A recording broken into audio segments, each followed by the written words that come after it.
Bon, ben, vous allez être certainement bien réveillés. Voilà, je laisse 2 minutes la parole à Monique. Petit message personnel, coucou tonton Philippe, je t'ai pas oublié. Voilà. Je retourne à mon poste. Au revoir. C'est pour le fan club de Monique. Ah ben je sais pas, mais c'est quelqu'un qui regarde régulièrement et il lui a dit, bah écoute, tu vas plus au jardinage. Bah si, elle dit, bah, je te vois jamais sur la vidéo. Bah non, elle dit, je suis là-bas à l'entrée. Donc voilà, pour les explications. S'il y en a d'autres qui ont des coucous à faire, vous pouvez. Hein. Alors, pour la réunion de fleurs, le mois de mai, c'est une excursion qui est prévue le 27 mai dans la région d'Anvers. On va visiter 3 jardins. Donc s'il y a des gens qui sont vraiment intéressés, en principe c'est souvent les gens qui sont habitués au cours de fleurs qui nous accompagnent, mais bon, si quelqu'un veut s'y joindre éventuellement, il faudrait prendre contact avec moi ou avec Annie. Alors, il y a toujours les plaques alvéolées qui sont disponibles. Le cours de greffe, comme on m'a demandé, non, ça c'est fini. Hein. Ça on fait au mois de mars, quand c'est le moment de greffer. Maintenant, les arbres sont en feuilles, donc ce serait une autre façon de greffer alors. Hein. Plus en écusson que le greffe sur table comme on fait ici habituellement. Ça peut se faire en été, hein, mais c'est une autre façon de travailler. Un tout petit peu plus compliqué aussi. Alors, merci aux internautes qui ont un petit peu situé tout ce qui nous regarde. Vous pouvez continuer. Hein, ça, je suis content de voir un petit peu de toutes les régions que les gens y viennent. Mettre un petit commentaire, ça fait toujours du bien. On n'est pas toujours là à répondre tout de suite. S'il y a des questions bien précises, on répond. Parfois assez vite. Si c'est simplement dire bonjour, ben, c'est pas urgent qu'on répond, mais bon, quand on a le temps, maintenant c'est le moment vraiment du travail dehors, donc on n'est pas toujours sur son clavier. Voilà. Le coup de main au jardin ou ici le jeudi après-midi est toujours le bienvenu. Donc si on pourrait avoir une paire de jardiniers qui sont volontaires et un petit peu expérimentés ou pas, j'aimerais bien en avoir un ou deux qui sont un petit peu plus expérimentés, parce que nous on ne sait pas tout faire, quoi, hein. Michel, presque tous les jeudis, il est occupé dehors, mais bon, Michel... Parfois il y a des tâches qui ne nécessitent pas une connaissance, c'est par exemple débarrasser, ou par exemple autour de l'étang qui est au bout, là, la petite mare, là, ben, on aimerait bien un peu dégager pour qu'elle soit un peu plus visible.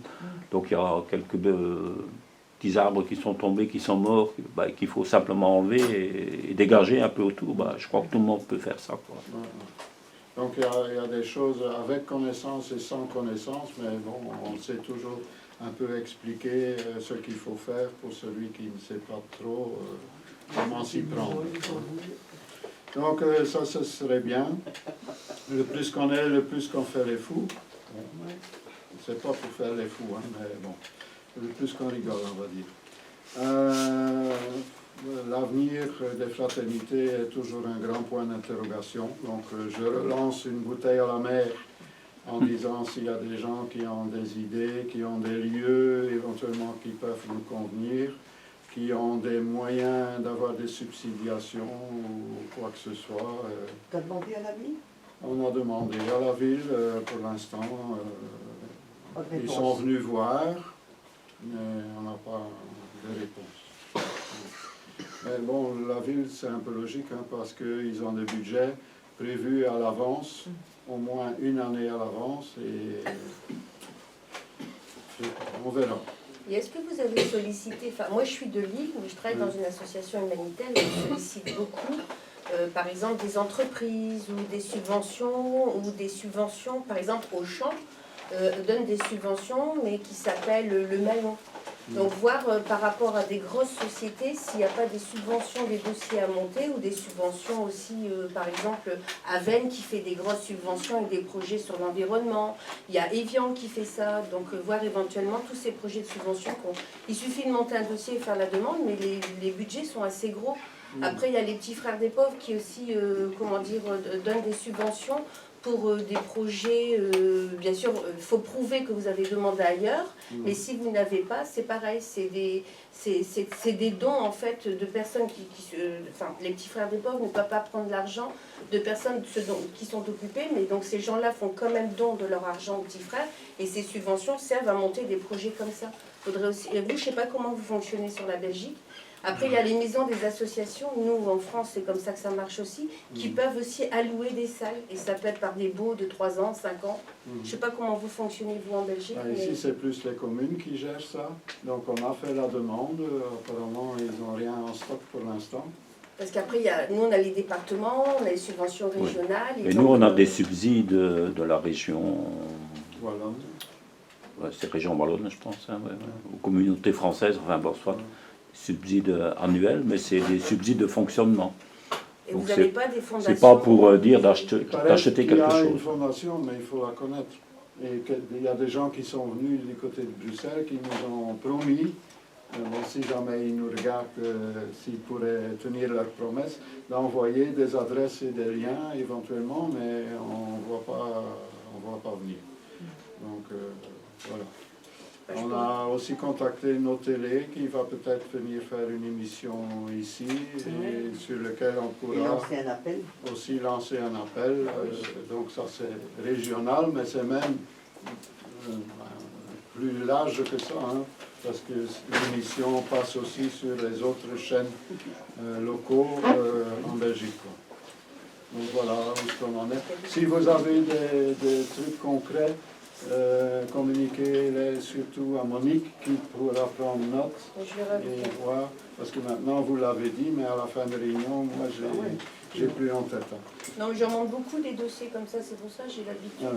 Oui, d'accord. Ben, vous voyez peut-être si c'est possible avec Monique. En France et en Belgique, c'est encore deux choses différentes, mais ce sera en France, ça devrait peut-être exister. Ben, on va dire qu'on est voisins de la France. Ouais. Après, il y a aussi des projets comme les projets participatifs. Nous, en France, on a ça régulièrement. Je ne sais pas si vous, en Belgique, vous avez ça aussi. Disons que ça ne nous fait pas parce qu'il faudra une ou deux personnes, parce que les gens là que je parlais du côté de Bruxelles, ils ont aussi fait des appels comme ça, donc ils ont reçu. Ils disaient qu'il faudrait une personne constamment qui s'occupe de ça. Et il m'a dit non, il faut au moins 2 personnes. Ah bon, bah moi je l'ai fait toute seule. J'ai monté le projet, je l'ai présenté en mairie. Oui, mais ça c'est encore autre chose. Moi je vous parle des projets participatifs. Lui c'était plus des projets participatifs, donc les gens... Bah oui, je l'ai fait, oui. Ben, on va. Si vous voulez bien un petit peu expliquer tout ça. À Monique, j'expliquerai. Et le bourgmestre a été appuyé par plus... Ouais. Parce que lui est assez pour des projets comme ça, il est plus Sénéchal. Oui, ben, il est fort gentil, M. Sénéchal, mais il est quand même territorial. Et les étamphysiens, pour pas... Et appui, c'est un appui. Voilà, c'est un peu ça. Bah, c'est normal. Hein. C'est normal. C'est vrai pour les tapis. Ceux qui votent. On peut, éventuellement. Oui, mais bon, chacun sa C'est lui à ça. commune. Bah non. Ben, il y a la salle là-bas où je donne les cours en échange. Mais ce n'est pas une salle où on pourrait laisser toutes les graines parce qu'elle est occupée pour la couture. Ah ouais. Un tas de choses. C'est un tiers-lieu en fait. Ouais, ça sert à... Et puis il y a déjà une association de jardinage, donc il ne faut pas non plus faire des doublons Oui, mais bon, là, au même endroit, parce là, que c'est bon, un cours, quoi, hein. ça peut être au détriment d'autres. Hein. Et là, on n'a pas... Moucron est grand assez pour accueillir... Donc, comme je parle de Néchamps, je ne vais pas entourer, mais c'est le 13 mai, donc samedi prochain, que je donne le cours en Néchamps, qui ressemble assez bien à celui d'ici. Souvent, je rajoute un peu de fleurs là-bas. Et bon, quand il y a des questions, etc., à ce moment-là, on dévie du projet. ou du projet du cours, quoi. Donc, parfois, celui qui ne sait pas venir ici peut éventuellement aller là-bas. Là-bas, c'est un peu plus cher, hein. C'est 12 € par an.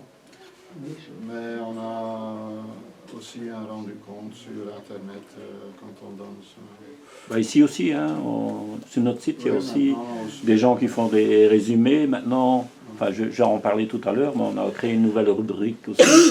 Enfin, j'en parlerai tout à l'heure. Tu peux en parler, c'était prévu. Je vais parler tout à l'heure, c'est prévu dans mon truc. Hein. Donc, et la visite du jardin d'Albec, c'est pas un jardin ouvert, hein, c'est visite du jardin d'Albec le 18 mai, donc le jeudi de l'Ascension.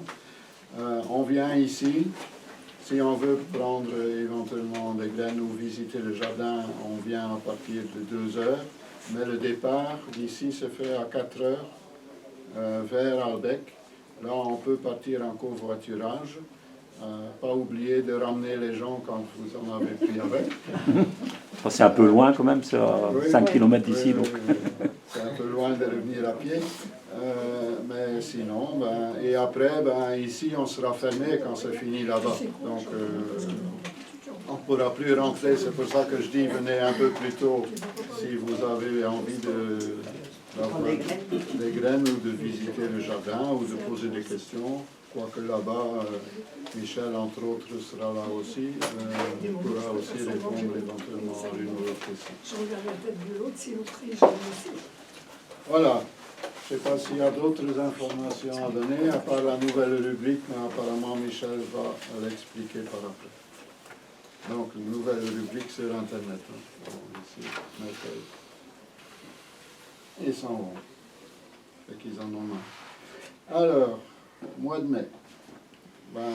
Bienvenue avec notre beau temps d'automne. Hein. Comme quoi on ne sait plus vraiment se fier au calendrier, quoi. Hein. Donc il faut un petit peu aller en tâtant le jour. Et l'année par année, l'année passée il faisait très bon, très chaud. Bon, peut-être pas bon pour les plantes. Cette année-ci, pour l'instant, on aura assez d'eau. Donc voilà.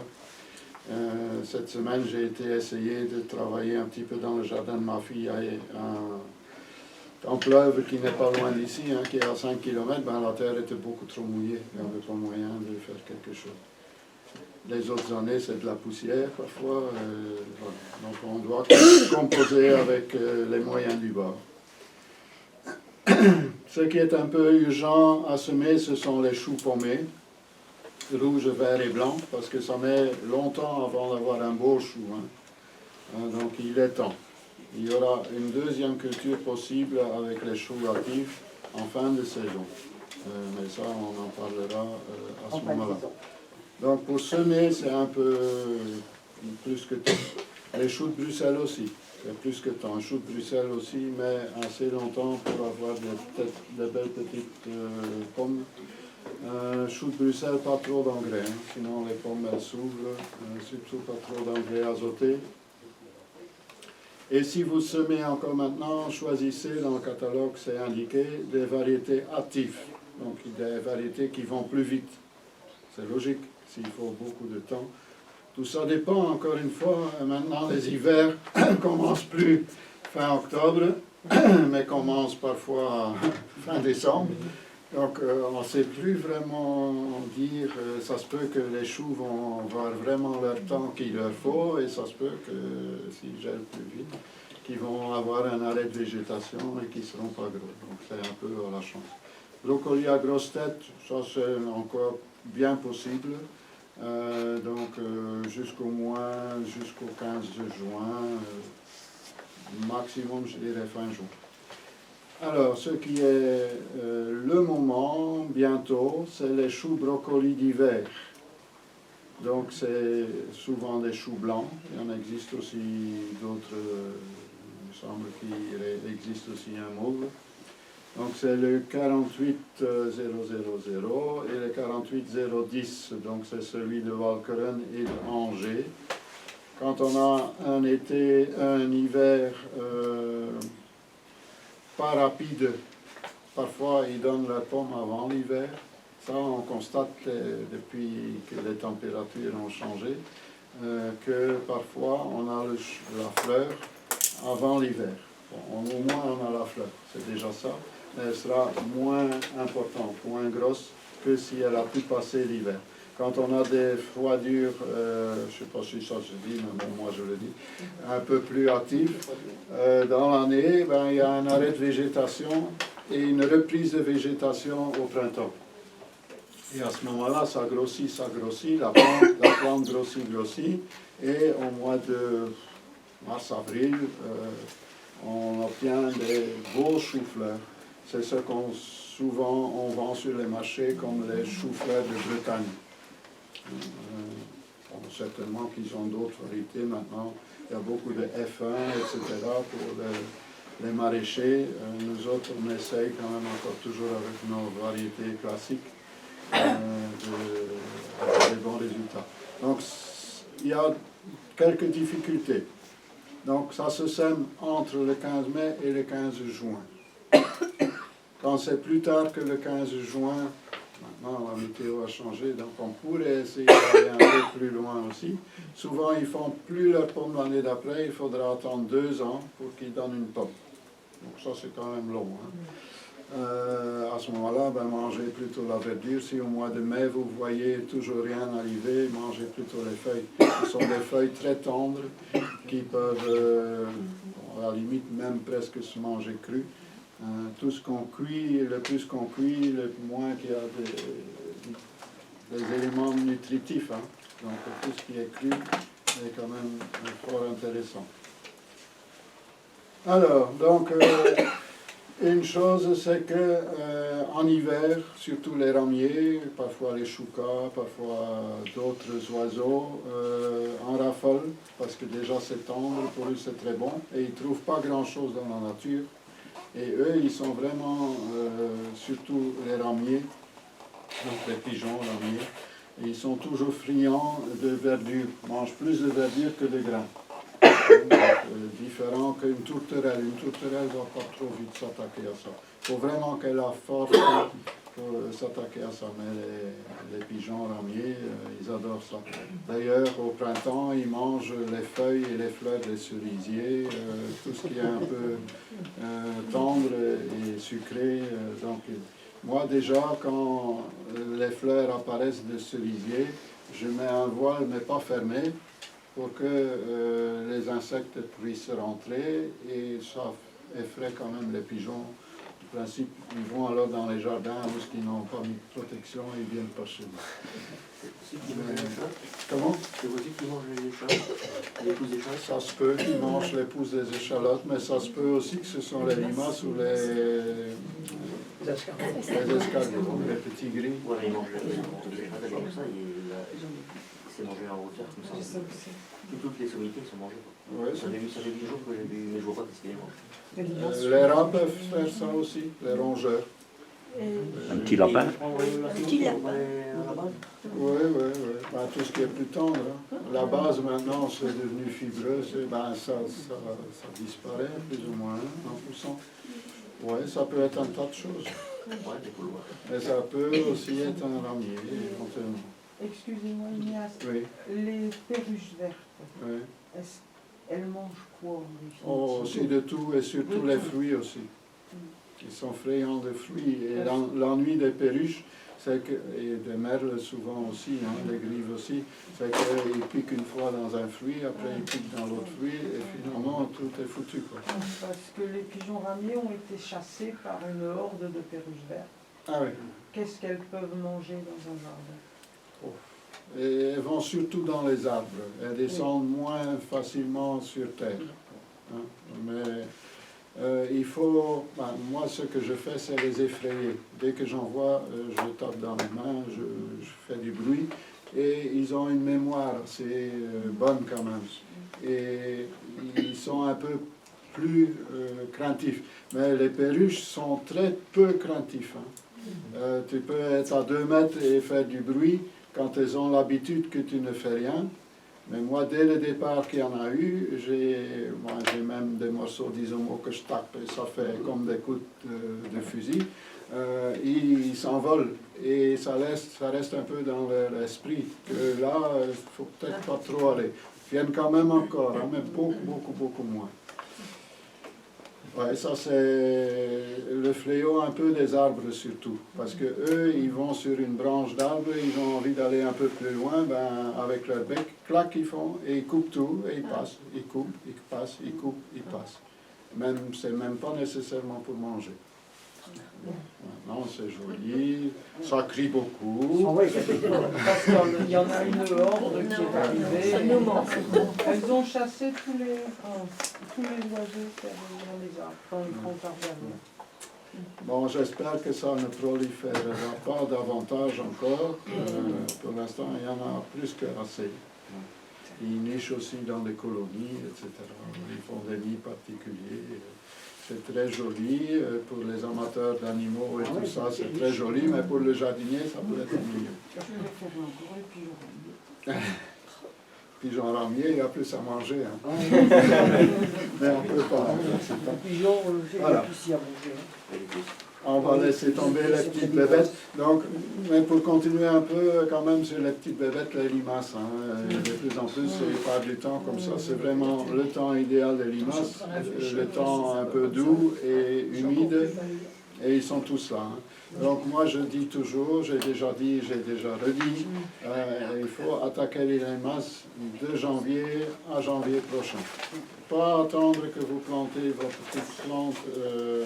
Donc il y a plusieurs façons de faire éventuellement, c'est soit les ramasser à la lampe de poche le soir, parce qu'ils sortent le soir, la plupart du temps, sauf les jours pluvieux ou ce qui sortent jour et nuit. Et là, ils se font un peu attraper par les oiseaux, s'il y en a encore. Et les perruches, je ne pense pas que ça les intéresse. Soit donc à la lampe de poche, surtout si vous voyez une attaque quelque part, allez le soir d'après vers 10-11 heures, si vous ne dormez pas, ou si vous êtes en moitié endormi, avec un petit pot ou quelque chose et vous ramassez, ils vont essayer de sortir. Il faudra de temps en temps les faire rentrer dedans, ou un truc avec un couvercle. Alors. Et après, si vous avez des poules, vous donnez aux poules, aux canards. Sinon, vous allez les porter quelque part où ce que ça ne dérange personne. Bon, je ne vais pas dire qu'il faut mettre à votre voisin que vous n'aimez pas, mais bon. Oui. Donc, mettez quelque part dans un fossé, mais pas à côté de chez un maraîcher, bien sûr. Mais il peut le mettre dans le purin. On peut les mettre dans le purin, il y en a qui les coupent en deux, il y en a qui font des brochettes avec. Tu peux mettre du sel. On peut mettre du sel, mais le ça je trouve très cruel. Hein. Je préfère encore couper en deux que le sel. C'est rapide. Oui, mais c'est d'un coup. Le sel, c'est à longue durée. Ils vont mourir pendant 3 heures. Que couper en deux, ben, ça dure le temps que tu coupes. Avant, Voilà. les gens, ils les mangeaient. Après, Mon voisin, il les mangeait. on peut les Ton manger. voisin, il les mange. Non, mon ancien voisin. Mais il est mort, hein, déjà. Ça maintenant, il n'est plus là. Il Il est resté planté. est mangé. Oui, je l'ai vu. Il les mettait. Ben, dans le temps, c'était un peu un remède, je pense, Oui, pour la gorge. C'était pas des vers de terre que les vieux mettaient Aussi. autour dans des chaussettes. Ah oui, ça c'est pas mal aussi que les sœurs. Ah ouais. Bon, ben, on va loin, là. L'escargot passe au vers de terre. Ouais. Donc, faire attention, c'est là que je suis parti, aux pigeons ramiers surtout, en hiver. Donc, il faut mettre un filet, il faut mettre quelque chose au-dessus.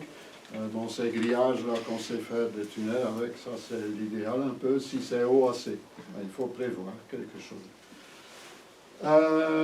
Une très forte gelée peut aussi les détruire. Souvent on dit -9, mais ici cette année-ci, la plupart ont raté parce que très tôt, je ne sais plus, le mois de novembre je dirais, il y a eu une forte gelée, au moins -7. Et presque tout le monde a perdu ses brocolis. Moi, il y en a un qui a été rescapé. Et pourquoi celui-là et pas les autres? Les autres années, quand c'était un peu plus normal, qui gelait plus, bon, je protégeais. Donc si on a mis éventuellement ces grillages-là, à ce moment-là, on peut mettre une natte, éventuellement du bambou ou de quelque chose On peut mettre un plastique, on peut mettre une protection, une voile d'hivernage. Il n'est peut-être pas suffisant encore, mais ça va aider. Un plastique ondulé qu'on peut mettre au-dessus, on se débrouille. Les trucs à bulles, là, quand on achète une cuisine ou je sais pas, que tout est emballé dans des grands trucs à bulles, souvent en liquide au conteneur, ça c'est quelque chose qui peut être recyclé, réemployé. Voilà, donc ça c'est surtout les inconvénients ou les difficultés de cette culture-là. Elle reste quand même, depuis la semis jusqu'à la récolte, ça dure à peu près 10 mois. Hein. Donc c'est une longue culture, mais c'est aussi une possibilité d'avoir des choses intéressantes sur le jardin. En Et hiver. hors saison. Hors saison. Quand on a moins d'autres choses. Bon, bien sûr, il y a les engrais verts, etc. Il y a les épinards, etc. Il y a d'autres choses aussi qui peuvent nous fournir à manger l'hiver. Hein, les salades de blé, les mâches, etc. Alors, on mange les fleurs, on mange les feuilles, ça j'ai déjà dit que les feuilles sont fort tendres, et aussi si on a des animaux, des poules, des canards, les lapins, mais là on va doucement, on ne donne pas la grosse dose, 1 ou 2 feuilles comme ça, ils adorent ça aussi de manger, et c'est aussi un moment qu'on n'a pas encore grand chose. Comment ça va s'amuser, la soupe aux choux? Donc parfois, quand ça gêne pour planter autre chose, on peut déjà casser quelques grandes feuilles extérieures et donner aux poules, aux canards, aux lapins. Alors, voilà ça. Les haricots. Je ne sais pas s'il y a des questions sur les choux. Donc, moi j'aime bien les choux blancs, parce que ça, les choux rouges, ça va bien aussi. Mais en crudité, c'est très bon. Hein. Et tout, comme je l'avais dit tout à l'heure, tout ce qui est cuit est un peu moins riche et on en profite un peu moins. Sauf qu'un bon rata est bon. Hein. Et comme je disais tout à l'heure, varier le plus possible, je n'ai pas dit pendant la réunion, mais à quelqu'un, le plus possible varier dans le même repas le nombre de choses, donc en plus petite quantité. Un saladier en été doit être composé de 15 différentes choses. Il y a pour l'instant les ailes des ours, il y a éventuellement un bout de feuille des ailes des éléphants, il y a le persil, il y a les laitues de différentes variétés, il y a encore éventuellement des petites chicorées frisées qu'on a mis avant l'hiver. Il y a La roquette, il y a les fleurs éventuellement de capucine, et même les feuilles de capucine, c'est un petit peu plus piquant. Les fleurs de choux qui ont monté, les feuilles tendres là, de choux peuvent être coupées dedans, et un tas d'autres choses, même des plantes sauvages, hein, qu'on peut aussi, là il faut se renseigner, hein, pour manger n'importe quoi, parce que sinon vous n'allez pas nous dire les résultats, vous n'allez plus être là parfois. Surtout faire attention avec le muguet et l'ail des ours, hein. Ça se ressemble au niveau des feuilles, quand on s'y connaît pas, il faut sentir, si ça sent l'ail, c'est bon. C'est un peu plus fragile comme feuille aussi, l'ail des ours. Le muguet est un petit peu plus dur, mais la forme et le moment que ça pousse ressemblent très fort. Mais là c'est mortel. Hein. Oui. Vous mangez des feuilles de muguet, un petit enfant est mort, et si vous en mangez beaucoup, un grand enfant est mort aussi. Faire attention si vous mettez les muguets dans un petit vase, et après vous jetez le muguet, bien laver et pas laisser sur la table, parce qu'un enfant pourrait penser que c'est de l'eau et le boire. Et alors là, ça peut être grave. Donc faire attention. Il y a beaucoup de plantes toxiques, et il y a beaucoup de plantes aussi qui sont très bons. Donc il faut prendre des livres et bien se renseigner avant de les manger.